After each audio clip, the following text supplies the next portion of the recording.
the duties of the office of Town Council office of Town Council for the town of Bucksport. for the town of Bucksport. Just a signature right here, sir.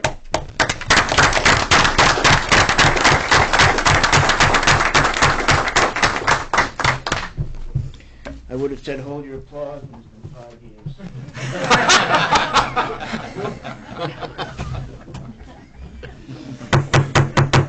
I call to order the Town Council meeting for Thursday, November 14th. Roll call, Jacob. Mark Eastman. Here. Jim Morrison. Here. Paul Bissonnette. Here. Peter Stewart. Here. Dan Ormsby. Here. Paul Gobbin. Here. And Ralph Carmichael. Here. Item 4 is presentation of Town Council recognition. Sue. Tonight we will be holding the swearing-in ceremony for our Public Safety Director and our Deputy Fire Chief and our Deputy Police Chief. I would ask all three of you to come up to the podium, and Jacob will individually swear you in, and then your 5 significant others will pin your badges as this is done individually. And we'll start with Deputy Chief Denning, then Deputy Chief Winchester, and then Public Safety Director Gagan. So if Mike, if you want to have your wife come up to pin your badge on afterwards, that would be. Make sure he says it right. We do however you want them, individually, together, however you want to do it. We'll do it together? Okay. Gentlemen, I state your name. I, Sean Gagan, Do solemnly swear do solemnly swear that I will support the Constitution that I will support the Constitution and will obey the laws and obey the laws of the United States of the United States and of the state of Maine, and of the state of Maine, that I will in all respects that I will in all respects observe the provisions observe the provisions of the charter and ordinances of the charter and ordinances of the town of Bucksport, of the town of Bucksport, and will faithfully discharge and will faithfully discharge the duties of the office of Deputy Fire Chief, the duties of the office of Deputy Fire Chief, duties of the office of Deputy Police Chief, the duties of the office of Deputy Police Chief, and the duties of the office of Public Safety Director the duties of the office of Public Safety Director for the town of Bucksport. for the town of Bucksport.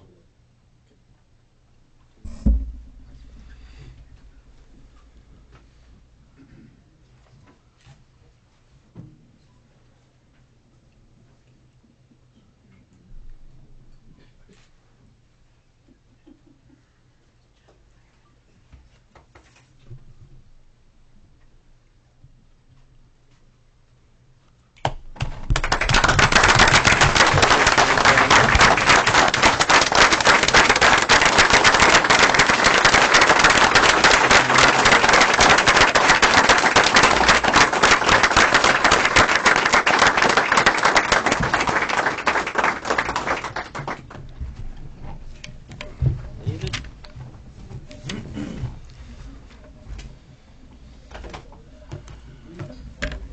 Sir?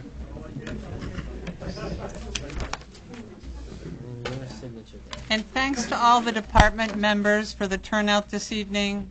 It's truly appreciated and a great reflection on the strength of this department.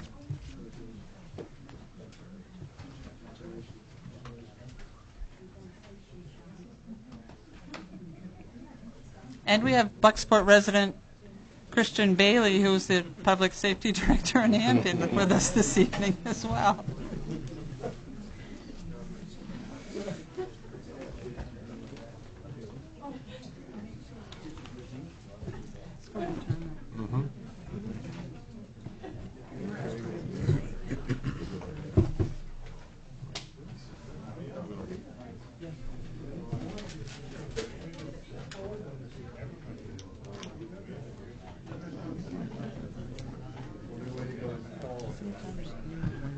The right thing happens. Feels like the right thing.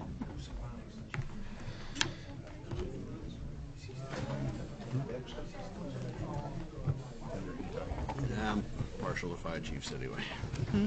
I'm partial to fire chiefs anyway. All right. Item 5 is consider minutes of previous meetings. We have town council meetings from 10/24/19, infrastructure and property committee minutes from 10/24/19, and town council minutes from 3/28/19. I just want to make a note on the March 28th, 2019, under the adjournment, they have the name wrong at the bottom. Mike Ormsby was not present that day. It's Dan Ormsby.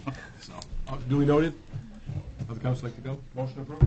Second. Motion is second with changes noted. All those in favor? Opposed? Motion passes. Bucksport Police called to Verona on 11/1/19.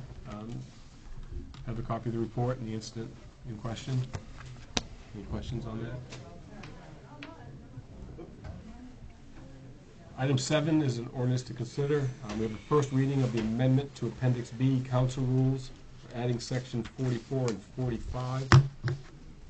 Any comments on that? At our next meeting, we'll have the second reading and a public hearing That's correct. to enforce that. Item 8 is discussion items. First one is update on Maine's bicentennial and Bucksport's involvement. Penobscot Maritime Heritage Association, Dick Camp. I thought I saw Dick. Good evening. Thank you for having us. Got a little handout here.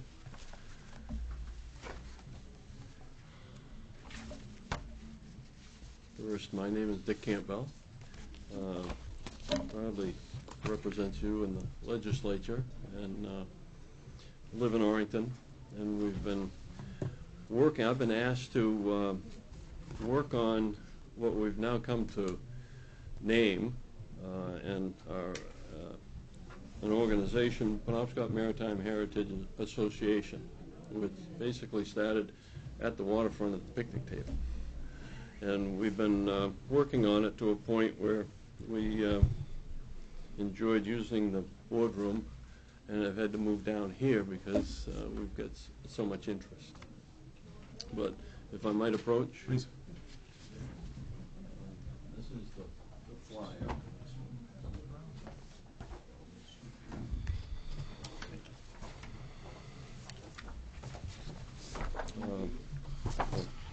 Everybody in the audience that might want to look. So what we've created is a 4-port loop. I've been asked by Dave Cheevers at the Bicentennial Commission to see if anyone was interested in working on the tall ship event. So Portland has been working on this for about 1.5 years, and they seem to be the focus of Tall Ships America. This past year they had an event in the Great Lakes, and they're hoping to make the North Atlantic this year's focus. So Portland is looking at probably in the range of 16 tall ships. And I was a little shocked at first, but when I heard that their budget was $800,000, and I've since learned that it's probably going to be close to $1 million, $970,000. But each of the communities up the coast have decided that they would like to participate in this as a celebration for Maine's 200th birthday in 2020. And so we thought we'd have a little bit different take. And we see Kathy here, Alvin, and I see Dick. Dick's over here. Oh, and Rich. Oh, there you are. Sort of the core of the Bucksport group. Colleen Gross is also involved. And we sort of built this model on what we do in Orrington. It's the old Home Week. We basically pull things together, encourage people, and we promote it. We kind of put it together, and over the years, our 225th and our 230th, we've been able to bring in such things as the Northeast Primitive Rendezvous and a lot of different things that happen, but we basically promote it. That's what this is. So we pulled 4 locations, 4 ports together. It'll be Bucksport as the hub, and then Castine, Searsport, and Bangor Brewer. we've got some obstacles. Tall ships are pretty huge. I've not understood the language, but I'm learning. The vessels, the Class A's, B's, C's, big ships. So we have obstacles. One of them is here. We can't have many Class A's unless we get a small Class A. And then we get to Bangor, and the 395 bridge diminishes us. So at this point, we have a commitment from the state of Maine vessel, the Bowdoin, out of Maine Maritime Academy, to have a presence in Bangor. Our dates are the 9th of July through the 14th of July. So Bangor Brewer 9/10, Bucksport 11/12, which is the weekend, and then Searsport and Castine 13 and 14. Then they all gather in Searsport and to either a GAM, schooner GAM, I don't know what that means, but I think it's sort of floating up, tying up and floating out in the harbor.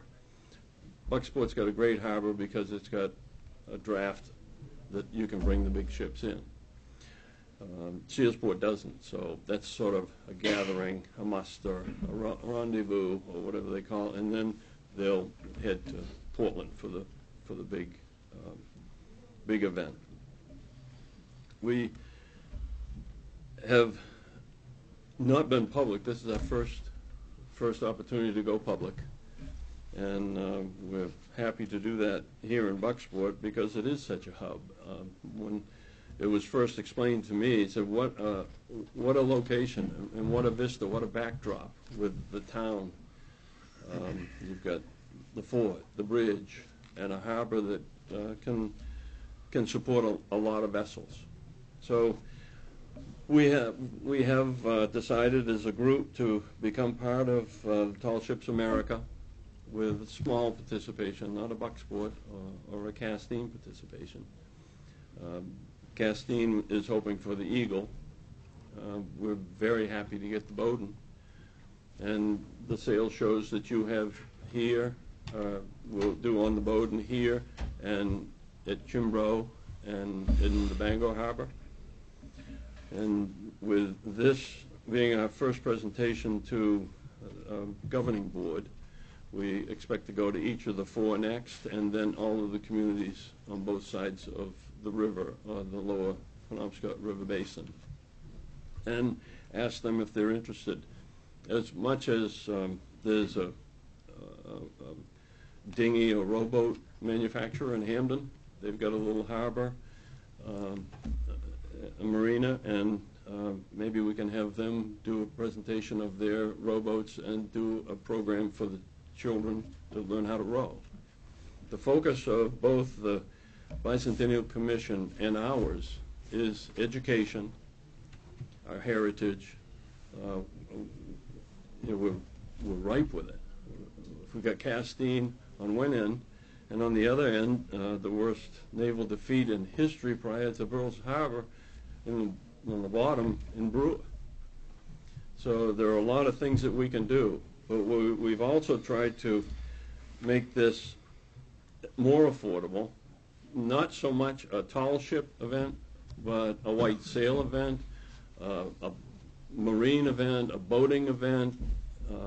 We've got people down here with Mike that are talking about maybe a boat parade to Bangor. So all types of vessels. We like the history of the windjammers and the tall ships, but one of the big things once we get into the education and the focus of both us and the Bicentennial is to get tourism for this part of the state. They're full in Portland. So they're trying to move tourism in this direction. And there's nothing better than the lower Penobscot Basin to do that. And Bucksport is growing. The way I talk about Bucksport and the legislature is we're here to make a sustainable economy from now into the future. Watch us. Watch you. You're doing it, not me, but at least I can boast of it. And on the State House for another 12 months. So we're looking to. I met with Maine Maritime Academy and President Brennan, and there's a beautiful new facility you have here for education. We'd like to do programs. He's excited about getting the public into the building and their new facility. And Dean Martin across the river is incredible. You know, he's excited about everything. I did put a bill into the legislature after deadline to help them with a water access. My bill didn't get through the council, but we've been talking to the departments, and they're excited about it. Where was that at? Over to the fort. Oh, okay. So one of the thoughts was to do it on one of the old Waldo Hancock piers, and the way that grade goes down and the circulation of the traffic and the sidewalks is not bad onto one of those old piers. As Mike tells us, they put a lot of money into those piers till they got to the cables and found they had to take it down. Right. So, but there's another location that may be better. Those cutouts over there where I guess there used to be some access. They've got some granite stairs that put some pilings and a float might work. I'm not sure that we can get that done here, but at least it can be talked about, and this can be a vehicle to talk about it, and maybe we can get it soon. So there's a lot of things happening. The organization just got acceptance for our 501c3, and we needed an attorney to represent us. So Richard Silver was suggested on a list of those that do nonprofits, and we talked to him, and he was all excited. He lives in Winterport. His niece is a rigger on one of the cross-ocean schooners, and what can I do? So pulling in each of these towns, Colleen was in Castine and passed out one of these, and they were all excited. By the time they got the flyer out, yeah, they're in. So the next thing we're trying to do is make it sustainable.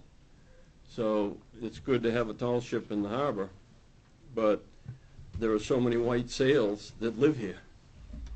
And we're hoping to make this a continued event, so something that's annual. And the Bay Festival has graciously changed the date this coming year to be part of it. And we are at a point where we have a commitment, if we want to sign the contract, for the Santa Maria, which has been around. It was in Booth Bay a month ago. Truly impressive vessel. I mean, unbelievable to have that on the site, and people board it. You can have events on it.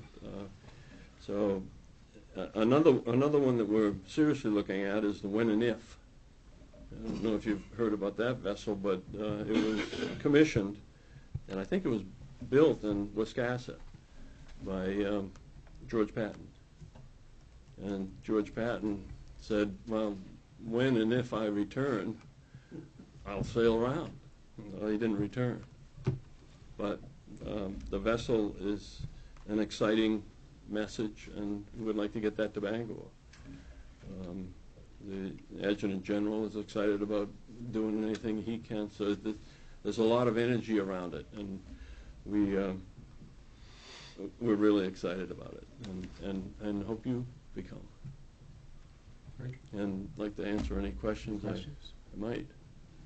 You mentioned in our meeting, Dick, about reaching out to the tribes. Oh, yeah. Educational standpoint. Yeah. In Augusta, we call this stuff dynamic tension. So sometimes it's better to work slowly and have it their idea. So that's another thing with Richard Silver. He represents the tribes. She said, oh, I can work on that. Someone who has agreed to do education, which is David Hagan, the legislator from Hamden, who teaches middle school history. And he has Barry Dana come in, and apparently there was a lost art of building birch bark canoes that he's been searching for and has accomplished, and he comes in and does presentations. So he talked to Barry. We've got other people that have come to us. We've sort of suggested, and they're coming to us. So our hope is that, you know, we aren't only 200 years old. They were here before we were, and this is their river. So we're hoping to really make this something that a lot of different communities buy into, and that we can keep it going every year. Similar to the National Folk Festival that came to Bangor and had a 3-year program, and then it became American Folk Festival. So that's kind of what we're doing. And Will you be love coming to- back every couple months or something between now and then? Or We can, yeah. We live in this every Thursday morning from 8 to 10. Here? Yeah. Dick's a slave driver. I never got many text messages during the week in my life, except coming from this group right here. So, yeah, it's a kind of an exciting thing. You know, I think it can be pulled off, but it's a lot of planning. Well, and people like Mike and Tracy Willett in Bangor, the harbor masters play a big key. Sure. That's the one message that tall ships keep telling us. You better have your harbor master on board, because they can draw a line and say, you're not going beyond here. And we're fortunate to have Mike play a big part. He's got some good suggestions. And I think it'd be a great boost for the Bay Festival too. You know, just something different. You know, and I went over to the library because we were kind of studying what vessels were built on this river, and especially in Bucksport. And Mrs. Spooner gave me a book that they don't check out, but she let me have it. That has a list of all the vessels that were built in each town along the riverfront and in Penobscot Bay. It's unbelievable. I can't imagine doing that much work. It's just hundreds, literally hundreds of them. These are all big vessels. So we're going to be doing something like a map with the dates, where they were launched, things like that, and as part of the history lesson part of this whole program. So. Nice. Did you say that there was one of the big vessels coming in and docking in here too? yeah, yes and no. I don't believe we can get a Class A in.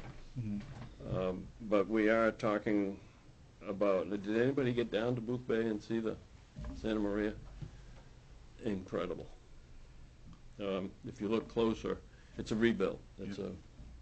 And the crew's all Spanish. And it's just incredible. But if you look deep enough, there's a fiberglass hull in there. Not many people would understand that, but So it's would just, this how was this possibly built? would this possibly be something where we're doing tours and going on to, or is it just coming in? Well, I talked to Tall Ships today. After our meeting here, we went to Augusta to the Bicentennial, and they were talking, we were curious, because in our budget, we've got a $6,000 contract with Tall Ships. So what are you going to bring to us? You know, I met the representative in Bangor, 5 minutes, we can't do anything here. So then we came and took quite a bit of time with Mike, and Bucksport has the best opportunity here, even though we're restricted by the height of that bridge. And today, we were talking about the when and if. And the when and if, what they do is they have a lot of opportunities. A ticket to get in an area outside the vessel, a ticket to board the vessel, a wine and cheese, or a sponsored dinner, captain's dinner. There's a lot of things that can happen with that. And Mike, I guess this is new, but the when and if apparently can do some sailaways. So they do a 20 to 60 minute sail, and I guess just around the harbor and out and back. Down Odom Ledge and back, maybe. And that may be a way for us to recoup. Our budget at this point is $297,000. I just know when the Navy ships came in, we had tons of people come in to see those. Yeah, And so if we have an Working on that, too. opportunity to have a ship come in and be able to do something like that again, I think we could really start Yeah. pulling in some people. Like Mike said, we have a letter to see if we can get a naval ship. Would also like to get some Coast Guard activity, both here and we could get something smaller in Bangor. So it's, our delegation is responding. We go out for fundraising, our first stop, probably within a week or so. Do a very major ask, and that will set the tone for our budget. And we'll be back to see you and see if you're interested in participating. Anything else? Thank you very much. Thank you. Thank you, sir. Recreation Program Plan, Bucksport YMCA. Nicholas. You might probably hand some of these around, please. Thanks, sir.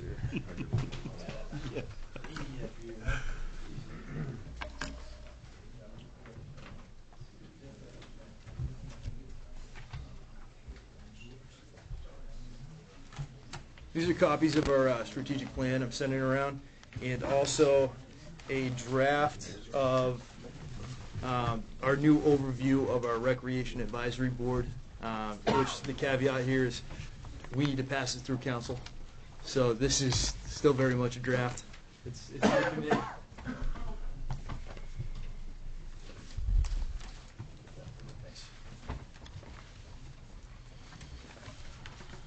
Nick Tomasco, Bucksport YMCA. First of all, welcome, Councilor Morrison, to council. Congratulations on a great campaign. Thank you. And Councilor Carmichael, on a personal note, you've been a great mentor to me throughout my life, and I appreciate that. You know, you've been a fantastic leader. You've given a ton of your time to public service, and we've been lucky to have you on council. What I'd like to start out by saying is we all got together, our advisory committee and a group of town leaders, and we wanted to hammer out a plan on where is the YMCA going. We needed a roadmap for success. And I'd like to thank some of the individuals involved in that process briefly before we dive into it. Jim Booth, BRSU 25 Superintendent. Mayor Peter Stewart, thank you. Rich Rotella, Community and Economic Development Director, thank you. Peter Farragher, Down East Family YMCA CEO. Sue Lessard, Town Manager, thank you very much. Sean Gagan, Public Safety Director, a.k.a. Super Chief, thank you very much, sir. Contributions also from Brooke Minner, who is the Director of Main Street Bucksport. This group was facilitated by Y National, and I think we were really fortunate to have such a professional supervisor work with this group of professionals. So, basically what we hammered out was a vision statement, and I know you've been strategic plan to death lately. Everybody's got one, which was really helpful, actually, because we were able to pull from the ADAPT plan and you know what Main Street Bucksport has done, what Heart and Soul has done, and put that all together. So we didn't really need to reinvent the wheel. And what we zoomed in on as our desired community impact was Bucksport recreation programs will respond in an open, collaborative way to changing demographics and needs, leveraging our assets, and elevating the well-being of our community. And what I'm really excited about is we've started this process. We're open collaborators with anyone who wants to work with us. We understand the importance of not doing things alone and how we only grow stronger the more people we bring to the table. I think the prime example of that right now is RSU 25.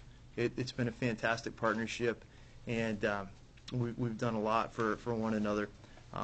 Anecdotally, I want to share with you real briefly, our leadership program has found some great success. We just had a participant who was selected for the first ever Department of Education Student Council.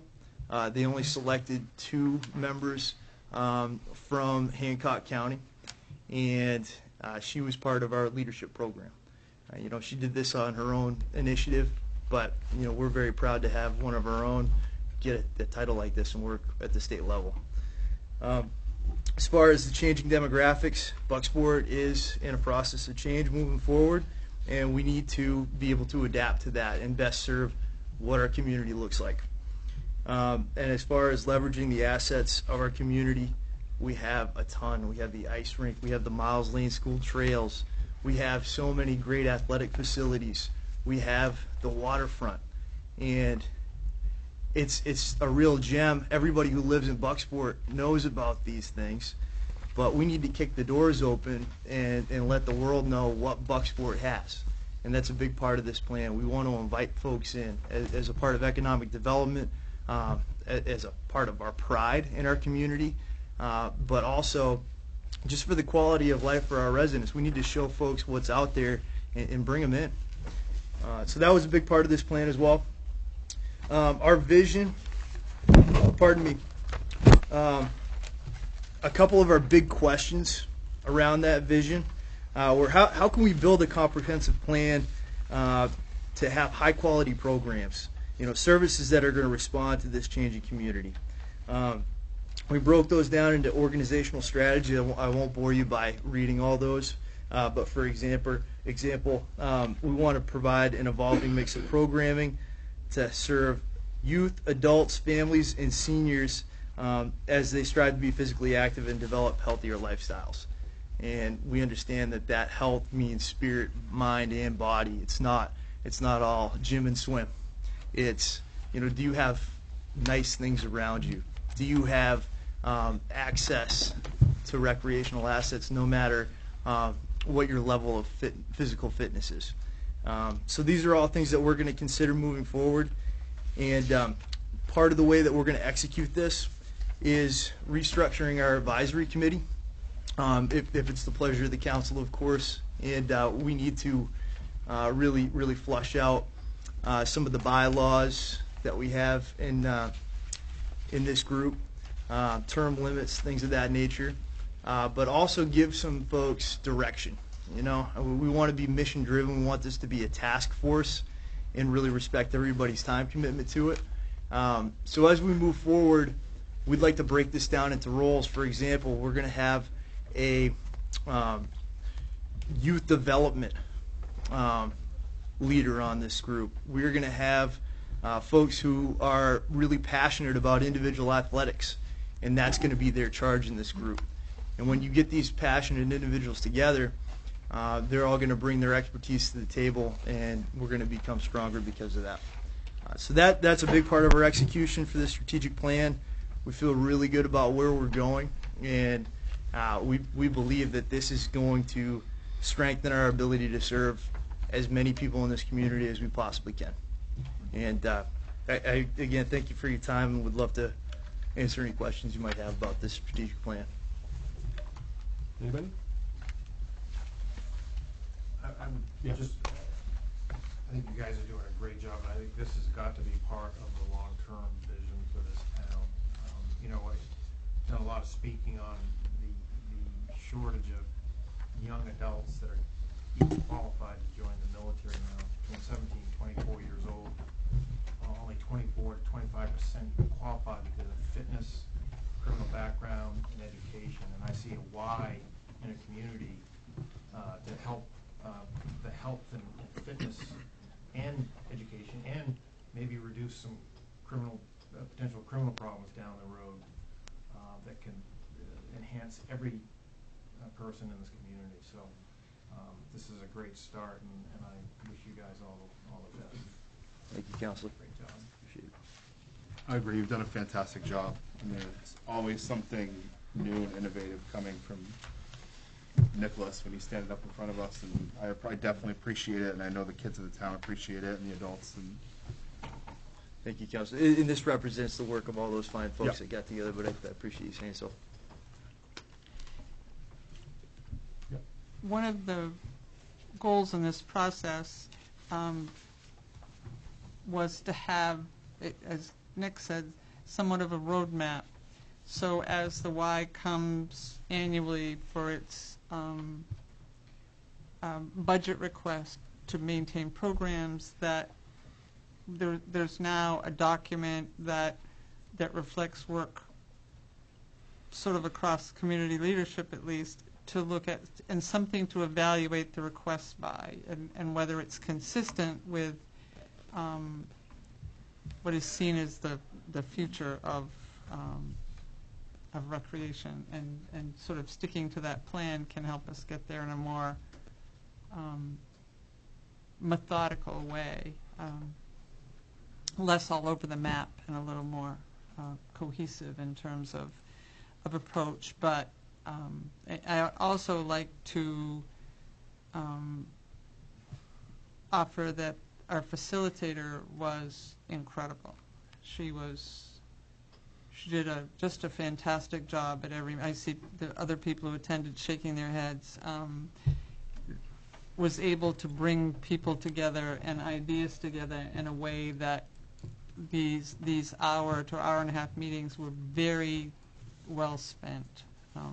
Got a lot accomplished and created a lot of compromise and agreement. We really appreciate the Y national level allowing her to participate. She was excellent. Yeah. And I was just going to say, you know, if there was angst before about the Y coming over and taking over Bucksport Rec, I think you guys have proven that to be not true. Just the fact that having folks from town really be the decision makers on how we want to go and not be driven by the Y is speaks volumes, I think, on how you guys run the organization, how you look at what the future of us is going to be. That's the key component, and thank you, Council. Yeah. Anything else? Well done. Thanks, Nick. Thank you. Thanks. Infrastructure Committee. Who's that one, Rob? I'll try to summarize. You guys had a long agenda. I'll try to be as concise, but with clarity as much as possible. So the first item was Solar Committee, and all we did with that was identify a few of the names that had volunteered to be on that committee. Okay, to publicly mention the names. Sure. So we, Don White, J.P. Lalonde, Nancy Minot, myself, and forgive me with this name, John Egerbright?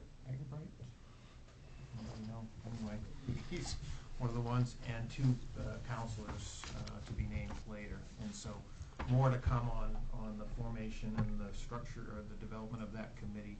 But those are the names right now that it looks like have volunteered to be on that. The second item was waterfront trailer storage. So in a nutshell, the storage area has been split between the building here and then someplace out by the garage, I think, another place. And this building is not in good shape, not going to be useful, and is not useful for enough of the equipment. So want to purchase a trailer. There were 3 bids. The recommendation is from one of the companies a bid for $7,299 that would provide ample storage for all the equipment. Could be in the summer moved down here, in the off season moved up back. So that was that's where we are. We're recommending that to the council to vote on. The third, whatever, I guess it's the third item on here, wastewater alarm system. It was a safety committee recommendation. We had a lot of discussion about this. Basically, the safety committee looked at the place down there, and there's not an alarm for, I believe, methane gas, any leak or anything to do with gas leak down there. There's not an alarm that'll identify that. It didn't come. It wasn't part of the engineering, which is a problem. It wasn't picked up by OSHA, which is alarming. At this point, we'll try to go back to them and see if there's anything we can recoup or get them to do. The probability of that is low, but at a minimum, they need to know that they failed to identify that. And as we said, OSHA is the inspector. They're the ones that are supposed to be taking care of us, and they didn't even pick it up. It was picked up by our safety committee. So we need to purchase this system, and it's a $17,000 purchase that'll come out of the sewer reserves themselves. The next item was an ice rink proposal. Nick briefed us. Actually, I think I've got enough information here. The concept is to reduce the size of the existing rink from 200 feet by 85 feet to 100 by 85 to better allow that area to be used for better consistency in the ice. It's a difficult sheet of ice to maintain and create any kind of consistent skating surface, so this request to purchase some items, the total bill I think comes to $2,900, which includes a resurfacer to provide some different boards, and that's being recommended to the council. The other thing that was briefed is the fact that in the next 4 to 7 to 8 years or so, we need to look at replacing all of the structure around there. It's not going to last much longer, so the advisory council or people need to be looking at that down the road. The next one was a radio system replacement. It's the repeater system needing to upgrade the wattage size, as I understand it. And Sean, do you want to speak to that at all? Just briefly. We were not sure. It's basically going from 25 watts to 100 watts, and we weren't sure exactly what the issue was. Okay. What happened is last Monday afternoon I got a call to come in because the Bucksport radio system on the police side, we have different repeaters for everybody. The police side was not coming through to the cars or getting back to the dispatch, so ended up calling in Brown's Communication, and they found the repeater system on the police side at the town garage was putting out 25 to 30 watts, and it's a 100-watt system. So therefore that is failing, so I tried to get just the PA amplifier side on that repeater, and that is 13 years old now, I believe, and they don't make that radio system anymore, and all the parts for that system are depleted. Therefore, we need to look at purchasing a whole new repeater for the PD side. Is the fire side in the same boat? I think they're all probably the same. I didn't open those cabinets and look at the dates, but I think he said they were 2006, I think it was. When I guess so at some point is they it going could to come have. to that? We can, yes, and we can use the old police one for like the power side and stuff. If it goes on another repeater, we can use that for parts until we have to replace. And the one that I got an email from Brown today stating that this is a new digital repeater, which is the new wave, so when the radio system changes and stuff, that repeater will go with the radios. And some police departments are starting to change over to that. So it was really a and we have a failing. resolve coming up on that Yeah, too. yeah, so. just want to make sure everybody understood. Thank you. Okay, thanks. The next item was I'll take these two together. One was a programmable thermostat proposal from the code officer recommending we replace the thermostats to programmable thermostats that allow us to set them and forget them essentially after hours and save some electricity costs and some of the energy savings there. The next one was restroom fixture replacement. It's again looking at the toilets and the sinks and replacing those with energy efficiency, water efficiency fixtures that'll save significant, and in some cases the estimate is about half the water usage of the toilets in this building right here we're talking about initially, but we also want to look at other buildings, and so we're recommending to the town manager to go back and get quotes on both the thermostats, more quotes on the thermostats and those fixtures, and bring those back to the infrastructure committee to look at and then take subsequent action. So I think, and then the last one was the Miles Lane undeveloped portion. We talked about there's an actual road that the town has a right-of-way from Main Street up to Wendell Apartments that is usable for anything for us, and the recommendation is for the council to consider to relinquish that road to the butters property owners on the sides of that road. So those will be coming. Sounds like you guys are busy. Sounds like you were busy. Great. And we got a bunch of resolves coming up on a lot of that stuff you talked about. Thank you. Pool committee update. David Keene. Dave Keene, chairman of the pool committee. We have a committee of one town councilman, economic development director, citizens at large, Robert Alley, Scott Fernal, and myself. we looked at the pool based on the fact that the referendum was going out to either repair or replace the swimming pool.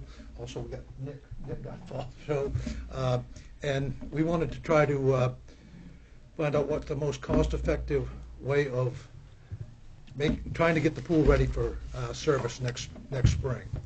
And whether that's repair or replace, we're not sure. The general consensus is that people would like to try to repair it, at least the committee, to repair it and then put a long-range plan together over the next 5 to 10 years with the why on possibly developing a whole recreation facility that would maybe include some type of indoor space, maybe a new pool at that time. So anyway, that's the approach we took. And we went and dug up the line that had come out, and basically we made a repair, and we put a air connection on it and tried to put an air test on it. We couldn't get any pressure on it, which means there's another leak. But the main thing was we were only trying to go through like a tire nozzle. So we were planning this week to go up and put a larger connection on it and try to put a lot of volume of air into that return line. And the weather kind of prevented us from doing that. Next week's supposed to be a little bit better. So we're going to try to get that done with our highway crew. The town manager, I believe, has gone out to get a company to come in and sample the concrete wall. In the 1980s, when the last time the pool was rehabbed, the town manager at that time had an evaluation of that head wall, the concrete and stability of it done to make sure that doing it was, and that's the same type of evaluation we're having again, which is the structural integrity of the concrete on the head wall to have as part of this. Yeah, that head wall is 12 inches thick, and other than it looks a little rough on the outside, hopefully this test will tell us what condition the cement's in. Town manager has given me the opportunity to get a remote camera to go down the drain line, the main drain line, which is where we think the main break is. But we're going to try to get the return line pressurized first. The filter house looks in good shape. The change building is in good shape. I think you have something on your agenda tonight about hiring an engineering firm. I would hope there'd be some cap on that where, you know, they work with us, or at least the town council, and come up with solid options. I don't know if putting $1 million into the same hole is worth it right now, but I don't know if you go to rebuild a pool whether it would be ready by next year. Maybe we could get by with spending a little bit this year and putting a long-range plan together 5 or 10 years out. So that's what you know, the committee was kind of looking at, and hopefully we'll be able to bring more information on the return lines when we try to get an air pressure test on it next week. Any questions? Any questions? Would you have to go back to the voters if you didn't do it this year? If you didn't spend the, you know, whatever it took to redo the pool? There wasn't a time limit in the referendum question. It was whether or not people were in favor of the replacement renovation of that facility. The resolve that's coming up later on is to, we went out for an RFP for pool design, for design, bidding, and construction, and of design, bidding, and construction oversight. The $60,000 that was for that was for the design of a new pool and the bidding for a new pool, and that. But if you utilize the same, whatever we do, I believe we should have a professional involved in this, whether you're going to fix this one to get it, or you're going to build a new one because when we get done testing, it's not possible or cost effective to try and do it. But we don't know that answer yet. But the engineering costs of what would be, it's not $60,000 to design. It's $60,000 to get all the way to the end of construction. So you manage the cost of that design depending on what you're asking them to do. It's not a blank check to them. No, it is not a high $60,000 here. It's there's different pieces of that cost. I guess what I was getting at to you mentioned possibly doing a long-range plan after this. Yes. If, does that have to go back to the voters? If we're looking at something 5 years or more down the road, it would be another referendum. It would, But I think with this resolve is talking about replacement or renovation, so I think having this firm look at best practice and the best way to go. But even if you hire the engineering company, they ought to come with that vision in their head that, it may end up being a repair as opposed to a replacement. their proposal actually discussed that they had experience in working in facilities where it wasn't always necessary to blow up everything, that it was, that's a bad example. But that came down, I can't get it out of my head. No, but they have worked in areas that where the goal was to utilize what was there as opposed to.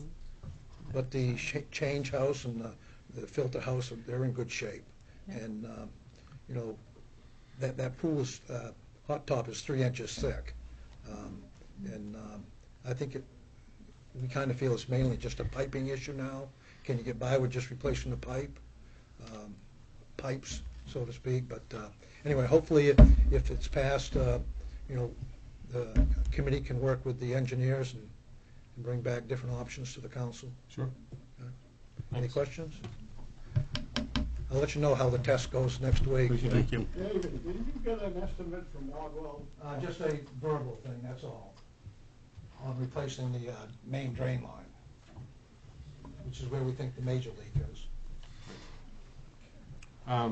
Next item is Main Street retaining walls, report from Alder Engineering. This was the retaining walls along Main Street that they determined were failing.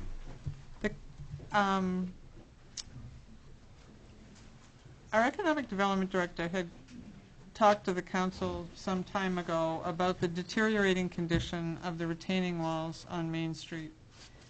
And our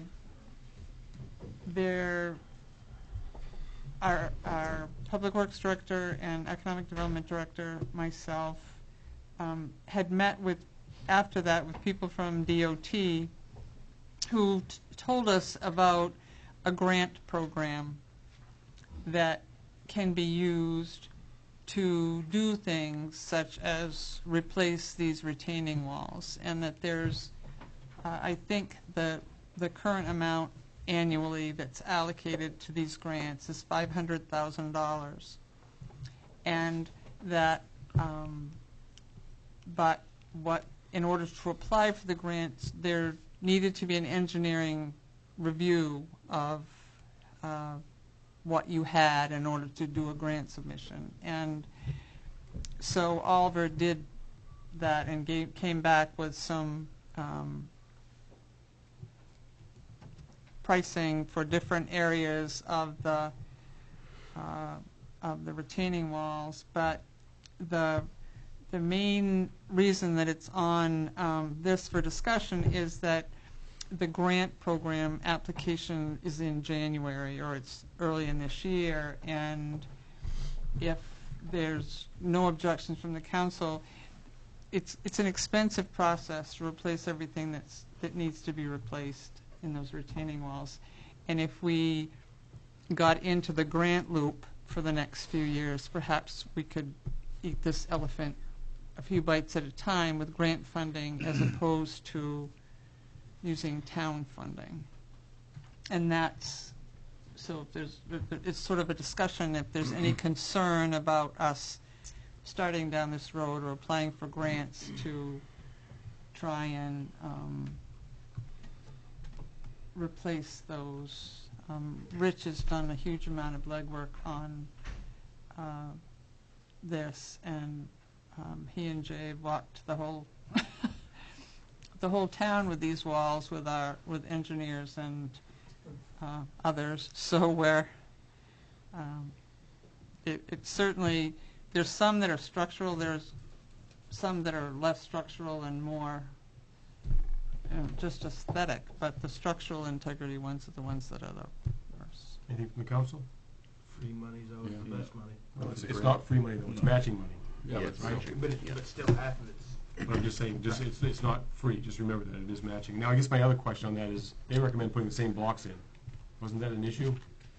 Of what, when they're talking their proposal of using the same blocks to replace it with? And I thought that was the whole issue of what we're trying to get away from. We did. We originally had a quote from Ready Rock to look at a different type of material that wouldn't deteriorate at the rate that the precast come in. That was a little bit higher. Right. So we can go back. We're sitting here, we're throwing, good money after bad here if we're just going to go with the same thing and 15 years from now we're going to be looking at the same thing again. If there's a better product that I think was out there. I don't think there's an issue going to look for the grant money, but I think there's an issue of what we want to put in there for a product. Yeah, it'll be a little bit more. So of course the town's match would be higher, obviously, to offset that cost. But I would agree. That was the initial concern was that these blocks weren't the right way to do it right from the start. Correct, and every city and town around us has changed it or is in the process of changing to Ready Rock. If you've been to Bangor recently, they've by the U-Haul. They've changed that over completely by the hospital.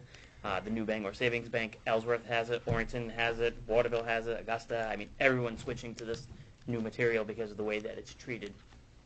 I guess not for nothing. And before I came, I was watching the committee meeting online, and one of the issues was with the engineering. And we're getting this back from the engineering. I guess there's going to be a question: are we getting best served by these folks for what we're asking for? Because this is, to me, that's just boilerplate. We'll throw it out there and give you a number when it's really not truly what we wanted. If we have an issue at the wastewater treatment plant, that's a safety issue. Again, coming from these folks, is this something we need to look at to determine if we need to look at a different engineer? It's the same exact engineer? Yeah.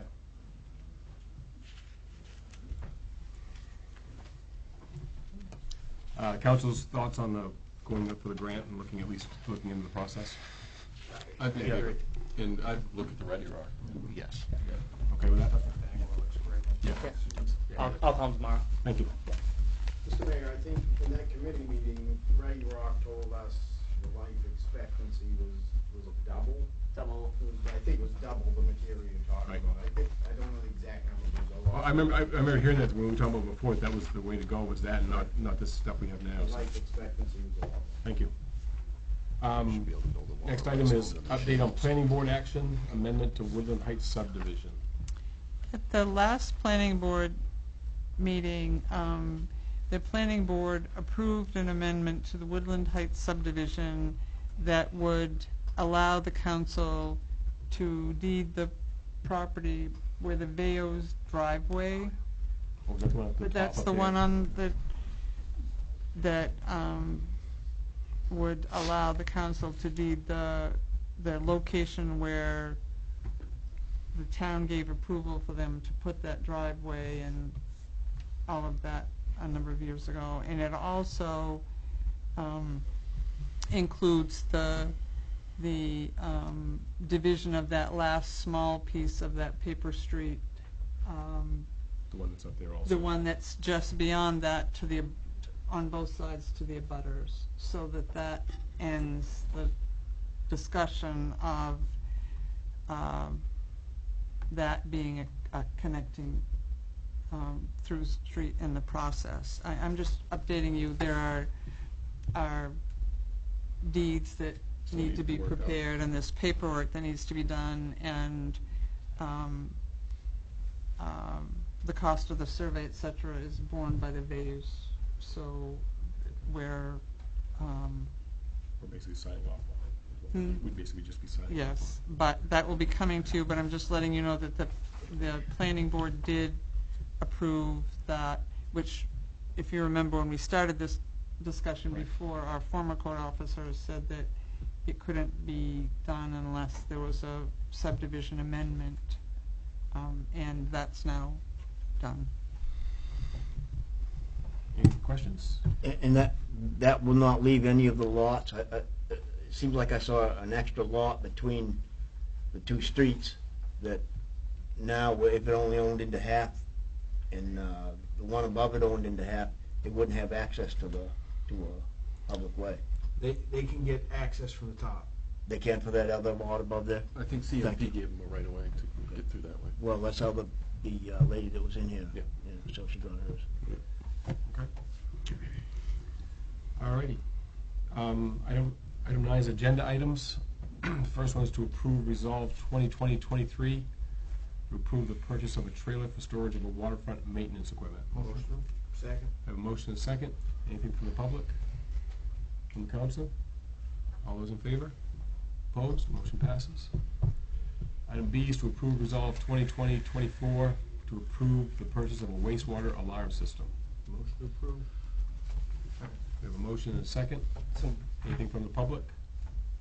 From the council? So, what you were saying earlier, where we're going to go back to the engineer and talk to them. Are you going to do that first before you go? I'm going to have a conversation with them. Jamie's here too, but what we're really arguing about, or would be discussing, is who should be paying for the, and I won't say the cost of the equipment, because that would have always been the town's. Yeah. Even if it had been designed, it would have been, but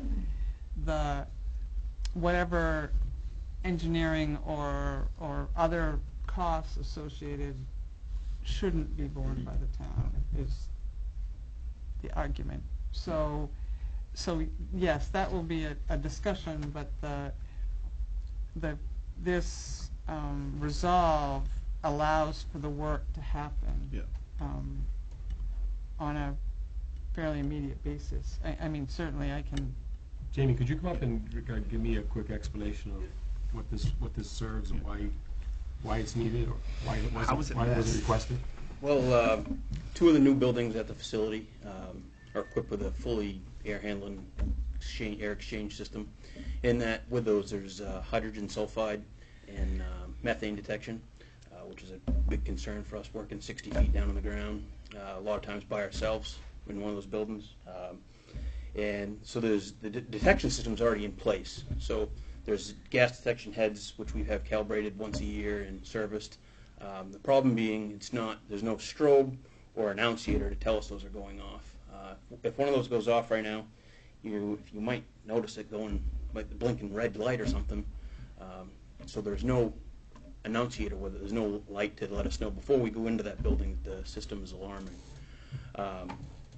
I've talked with the engineer and had him get proposals to see what it would take to make this happen, because I've had a couple other companies there working on it, servicing, and they asked the same question: why is there no annunciators? Why is there no strobe to let you guys know this was going off? Luckily, it hasn't caused an issue yet, but we've come in after a weekend and we found in the log where it did go off. Don't know why, but it did go off, so it has gone off. So it'd be nice to have the protection that we know it's happening. Like I said, a lot of times we're down there by ourselves. The engineer got the quotes together for me originally, so we'd know what it was going to cost. And like she said, most of it's equipment, as far as tying it in, and electricians, labor, and that kind of stuff. And I actually last week we had a vendor there that handles all the air handling stuff, and he has set it up so we get an email after the fact now, so we do get an email notification that there was an alarm. We didn't even have that before, but still needs the annunciator panels and that kind of thing to show everybody that it's... So that makes me feel a little better. What I'm hearing you say is that there is an alarm system for gas. It's in place, but it just doesn't provide the type of alarm that you need to know that it's going off. Like I said, you don't know until you're in it. Right, and it's too late at that point. Working in the fire rescue, and you guys understand that if a guy goes down, they're down, you know. So, Jamie, I'll just ask what I feel is an obvious question, but I'm going to ask it anyway. Is it a requirement in a building like that be there? Okay. Yes. So, and I'm just stating this. I'm not throwing this at you when I say it. Something got missed. Not on our end. Right. Yeah, it was asked once they went in service, where do they alarm, and And I asked Trey and the air handling system people when they were there last week, and he says, yeah, we kind of wondered the same thing, and it's not on them. So I don't know who it eventually falls to for the air handling stuff, but. But it is a regulation that needs to have that? I assume, I can't, I'm not. a You building don't know for a code- fact, right, but, okay, Yeah, okay. but all facilities I've visited wastewater-wise that have gas detection alarm systems in them. Because all those buildings were toxic, those gases are. I'm just asking, yeah. Right, but to say yours doesn't have the system would be incorrect. It has the system, just not the actuators. Right, the alarm actuators, Okay. right, yes. Yeah. Which is So the still- part of the big expense is done. Yeah. Right, but that's still a requirement. And my whole point here, at the risk of repeating myself, I am going to say it again, quite frankly, is that this was missed, and that the company that designed this, or wherever the responsibility lies somewhere that this is missed. Right, that it's not tied, there's no one out Right. here with it, right. Yeah. And quite frankly, they're damn lucky nothing happened. Right. Right. Somebody okay. getting hurt, right. Yeah, somebody. I would like to have a conversation Yeah. around We that. talked about that at the committee level. Right. Yeah. Yeah. I'm just enough is. Or it might not have been missed and just wasn't installed. Oh, exactly. Oh, right. See if it was Yep. actually designed to have it. Mhm. No, I've gone over it with the engineers, with that, the engineer that was pretty close on this project, and Was he the guy that designed it? he not, I don't know that, but he was alongside a lot, and he doesn't, no one can really give me a solid answer, so. Because believe me, that's the first question I asked too. Why So what we'll do is Yeah, we'll okay. contact the engineering firm themselves and see where, if it was missed or if it was done in the way that it was supposed to Right. be done according to them.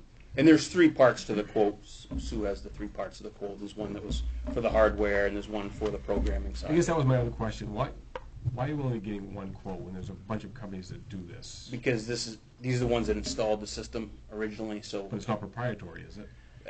Some of it is. Some of it is through people that installed the air handling system, part of it.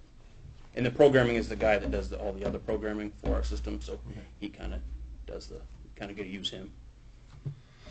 Excuse me, if this alarm goes off, is there a clearing system that automatically takes over and clears the air in there, or does that somebody have to actuate that system to clear the air? There's an air handling system in the 2 buildings that, like, when we're in there, they're supposed to be running, and they run at a certain speed, and it kicks in. When those go off, they're supposed to kick into higher gear, obviously. So that alarm Hopefully, if actuates everything's that working system. right, will expel all the toxic gases, right?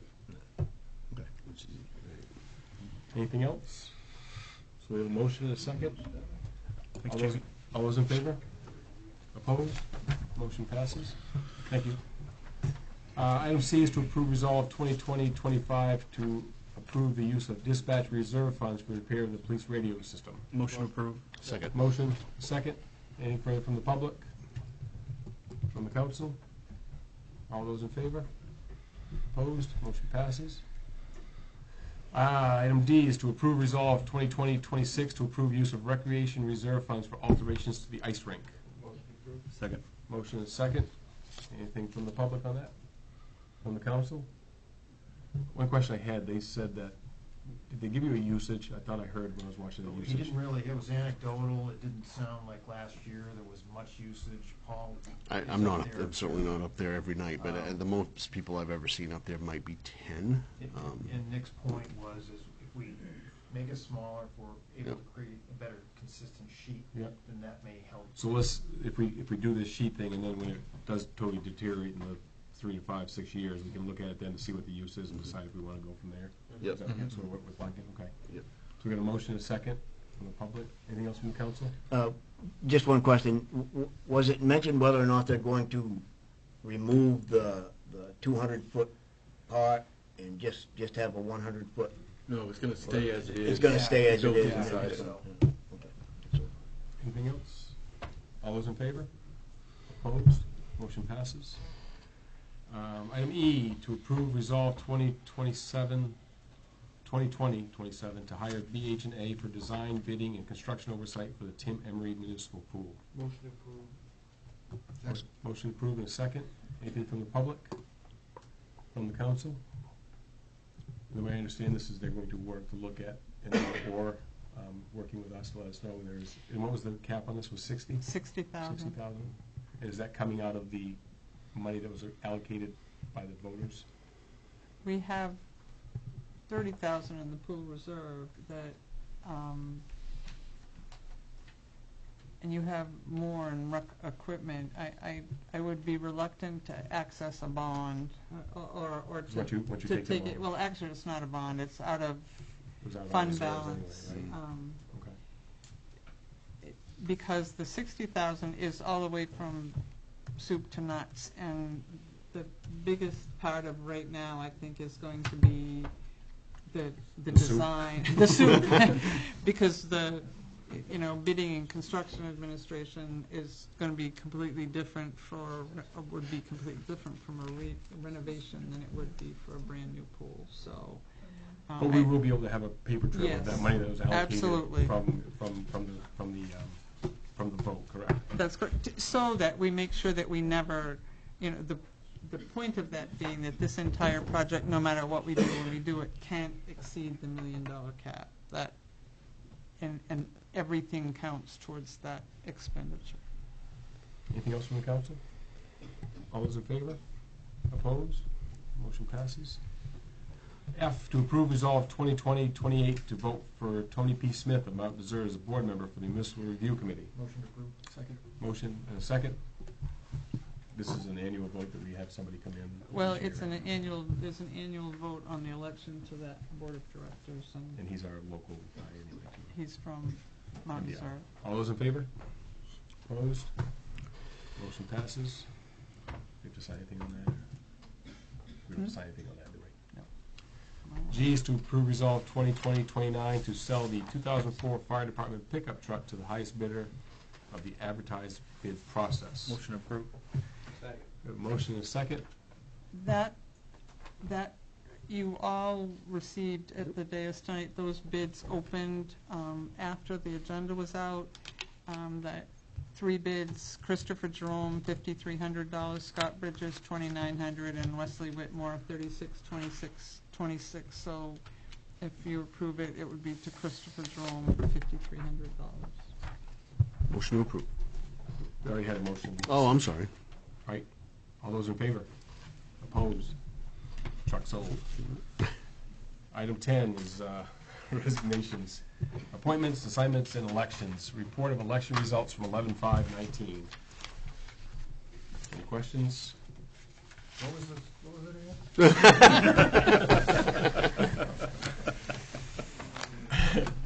Item 11, approval of quitclaim discharges and deeds. We have a 2018 sewer lien for Dwayne Weston, map 29, lot 11. Motion approved. Second. Motion and a second. All those in favor? Opposed? Motion passes. Item 12, once Sue gets that Just a signed. minute, this was done before we had a recount. And it still had David Keene on the list.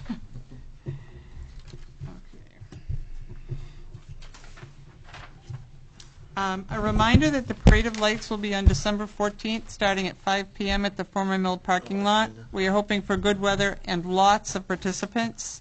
Anyone who's interested in participating with a float or a group can register by contacting the town office at 469-7368 or by calling Chris Grindle at 991-7500. I left the one off. I attended the Reach School open house last evening.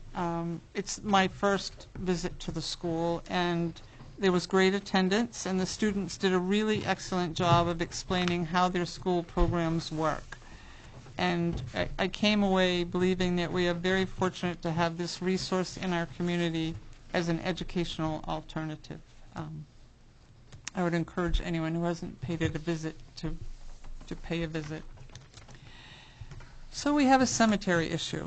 We received correspondence from a person from Vermont affiliated with the DAR expressing concern over the status of a former cemetery site in Bucksport, which may be an ancient burial ground as defined in state statute, which is that it includes burials prior to 1880 and may also contain veterans. It is located on private property in the community on the River Road, and according to state law, if it is indeed an ancient burial ground by definition, and veterans are located there, the town is required to either maintain it themselves or the property owners have to agree to do so. It is complicated by the fact that sometime in the 1980s, the headstones were removed and taken to Riverside Cemetery. We will be reconvening the cemetery committee of the town to look at this issue, but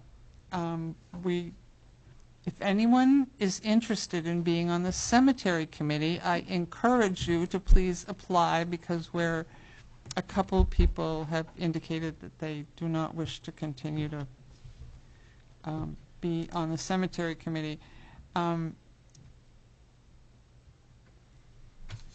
This is a notification because the property in question is for sale or has been and is we need to resolve. We need to have more information to find out, number one, if it qualifies. Is it before 1880 and contains veterans? If it's before 1880, it's still an ancient burial ground, but if it doesn't contain veterans, the town's not required to do the maintenance. So that's where that sits. So just the headstones removed? Yep. No, people. Nobody was disinterred. They just, the headstones are at Riverview. They're not standing up like they're over a grave. They're in a stack. Oh, they're just sitting there. That's correct. Oh, that's I'm still trying to figure out how, since this occurred in 1980, it became a 2019 issue, but here we are. Is the cemetery able to be found? I mean, is Oh, Yeah, I've seen it. yeah. it's There's the old church cellar holes right there, too. Right off it. No. Oh, okay. And a reminder that this Saturday there's a holiday open house in downtown Bucksport, which is a shop local campaign, and there will be store specials and refreshments in many businesses, and it's a great way to kick off the holiday season. So I encourage everyone to come on down on Saturday and go shopping. Great. Thank you. Item 13 is public hearings or approval of licenses. I don't believe we have anything. 14, discussion of items not on the agenda for the council and the public. Open up to the public first. Anything? Council? I just wanted, one thing, went and looked at Mike Hawes' development that he's got out there. If you haven't had a chance, I talked to Mike for a while. He said he encourages people to go out and take a look what he's doing out to his development. He's putting a lot of work and a lot of money. I think it's going to be a real nice place here in Bucksport. He's really doing a nice job out there, and if you get a chance, go out and talk to him. I think he'd really like to talk to people about it. So. Just got a couple comments. This is going to be my last meeting due to a business function. We only had one meeting in December, so I want to publicly congratulate Jim on his victory. As a well-known political scientist reminds us, every election is determined by the people who show up. Jim, you ran a great campaign. You got your supporters out to vote, and in the process, you got more people involved in the democratic process, which is a great thing. Well done. The election clearly shows that every vote counts, and it illustrates how important your vote is if you want a voice in selecting your representatives in the democratic process. And George Carlin once said, if you don't vote, you lose your right to complain. So I think it's a lesson for everybody to get out and vote. Congratulations to Kathy and Ed on their victories, and thanks to all the candidates for your willingness to participate and put yourself out there in the process. I understand there are a few people who have been negative about my request for a recount. Some say I was wrong to do so, but in my view, I think if they're honest with themselves, they would have done the same thing in that situation with a one-vote count. To not ask for a recount would have been an insult to my supporters, for one, and send the wrong message regarding my passion and desire to continue to serve this town. I've never run from any battle or challenge, and I wasn't going to with a one-vote difference. I'm happy to find out the machines are pretty damn good, but you never know. So regardless of the final result, it was the right thing to do. For some reason, it appears there's a perception that I've come to realize in certain parts of the town that the council or the perception that the council or some members of the council don't care about those who live beyond the compact area. Some sort of an us and them feeling. I don't know what that means or why it's been promoted, but I have never thought that way in my term as a councilor. Any of the deliberation I've made, it's never been in my mind an us, and I hope that somehow that can be mended going forward with the new council. I never received a phone call or email from anybody complaining about anything related to that perception of not caring or not doing enough for people in other parts of the town. I've heard from people and I've worked with people on ideas going forward, but I suggest to those folks who feel that way that you contact the town manager, town councilors, and come to more meetings to let your voices be heard. That's the way to get action. I want to thank all the volunteers and various groups that I've worked with, groups like Heart and Soul, Main Street Bucksport, Wednesdays on Main, Bucksport Bay Healthy Communities Coalition, the Chamber, Senior Resource Group, Friends of Silver Lake, Great Pond Mountain Trust, Nick and the Y, the Historical Society. I'm sure I'm missing some others. These groups are made up of Bucksport natives and many more other citizens who moved to Bucksport over the years and have the passion to help this town grow and prosper. People like these folks are vital to what we do. To use a military term, they are force multipliers, and I urge the council to treat them with respect and continue to support them in a big way. Thank you to Sue Lassard and for your assistance and leadership as a town manager. We're lucky to have you and lucky to have the great group of employees that you lead. Finally, I'm proud to be part of the many good things that have occurred during my time on the council. I'm particularly proud of the part that I played in giving Larry Wall a chance to save Wilson Hall and keep it on the tax rolls. I'm seeing the pictures every day of the great things that he's doing up there. And he's making great progress, and we can be assured that this historic building will be around long after any of us are here. I implore the council and the new members to keep looking strategically at your role and not become myopic in your approach to governing. The town manager is here to handle the details, and the council needs to develop and promote a shared vision. There are so many great opportunities for this town, and our future growth and prosperity is dependent on how well we position ourselves to take advantage of the opportunities. Nelson Mandela said, "I never lose, I either win or learn." Well, I've learned a great deal from this experience, and I thank you for the opportunity to serve. Thanks, Rob. Thank you, Rob. Thank you, Rob, for the congratulations. I'm happiest about the fact, of course, that I, in my last-minute decision, did go ahead and vote for myself. And I learned a lot about running for office in this one too. Thank you. I'm upset that my son didn't get down to vote.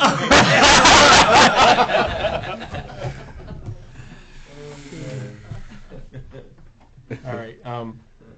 Committee assignments? Do we have any committee assignments or public No, hearings? but I do. We are going to have a public hearing at the next one. At the next, we have a public hearing on the changes to the council rules at the next. And the Regulatory Review Committee recommended that the tire fees be eliminated from the fees ordinance, and so that ordinance will be on the agenda at the next meeting for its first reading to remove those fees. Same with the marina parking lot? Is that? The marina parking lot will, that amends the, which ordinance is that one? The one that defines the, Luke gave me a copy of the, and that talked about the marina parking. It's another ordinance that needs amendment, and that's coming up to have a first reading for the change to the ordinance to limit parking at the marina parking lot to the marina only between June 1st and September 30th of each year. 12, traffic and safety. What's that? Chapter 12, traffic and safety. Thank you. Chapter 12, traffic and safety. That will also be on for a first reading. All right. I also want to bring up that Bucksport plays tomorrow night in Hamden for the regional championship against Dexter. They've been kicking butt this year, and one of our coaches in the back there. Another one in. At there's 6 two. o'clock. So if you can, two of our coaches in here. So if you guys can go support, that would be great. And not only our football players, but our cheerleaders too. And our band. Is the band going tonight? Tomorrow? I'll second that. Very good. Item 15. Motion. Second. Motion is second. All those in favor? We are adjourned.